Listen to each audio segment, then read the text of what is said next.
mana merasakan bahawa dia tak ada kudrat iradah. Yang berbuat itu Allah menggunakan mazhar, menggunakan bekas. Dia hanya pentajalian melalui apa sifat-sifat Allah, af'al Allah. Itulah kita katakan untuk daripada ilmu kita faham.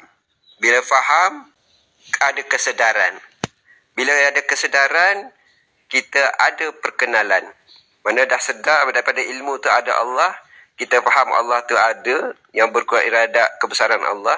Bila dah faham, kita ada kesedaran bahawa kita tidak ada daya upaya, hanya Allah yang berkudrat iradat segala-galanya. Bila kita dah faham, dah sedar, mulalah perkenalan. Perkenalan makna kita mengenal Allah dari segi zat, sifat, asma dan af'al dia. Kita mengenal dia dan makna kita mentiadakan diri. Kita diri tak ada. Bila dah kenal, perkenalan tu dah datang, dah bekam.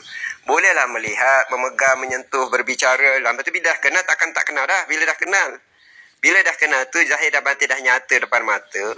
Bila dah lepas perkenalan, boleh menyatakan. Mana di situ, yakin sebenar-benar yakin bahawa kita dah memang berjumpa sendiri. Kita dah melihat sendiri, dah pegang sendiri. Tidak ada lagi kata ainul yakin ke, ilmu yakin ke. Dah hilang semua peringkat awal. Peringkat ilmu, peringkat melihat, menyaksikan. Ini peringkat sekarang ni dah menyatakan. Bila dah menyatakan tu, bahawa di situlah kita duduk pada yang tak berhuruf, tak bersuara tu, makna dah hakul yakin. Kalau katakan kayu api tu terbakar, api pun sama dengan kayu api, dah tak nampak dah. Kayu tetap kayu, muhadas tetap muhadas, tapi kayu pun dah jadi api dah.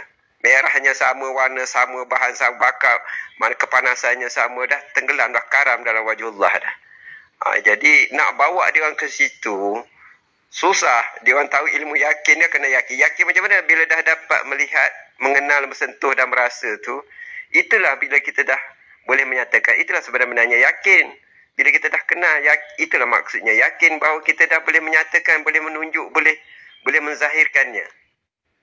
Itulah namanya iman. Bila dah yakin tu, itulah iman. Iman tu adalah yakin.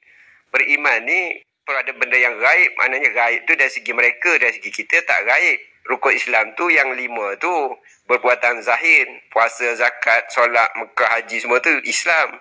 Iman tu percaya keadanya Allah, percaya adanya Rasul, percaya kitab, percaya hari kiamat, percaya qada dan qadar. Tapi 5, 6 nak iman tu tak lain daripada satu juga, nama wujud ilallah. Jadi mereka ni banyak yang berilmu. Berilmu ni berjuta-juta, tapi yang beramalnya tak ada. Yang fahamnya tak ada. Semua telan je macam ular sawa. Ular sawa dia buka mulut, dia telan. Macam burung tiung, dia cakap je tapi dia tak faham apa dia cakap. Ikut-ikutan. Allah SWT.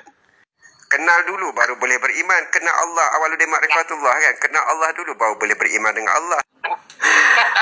Saya sambung lagi. Pasal tu dalam surah Al-Ma'idah ayat 3, dia kata al-yauma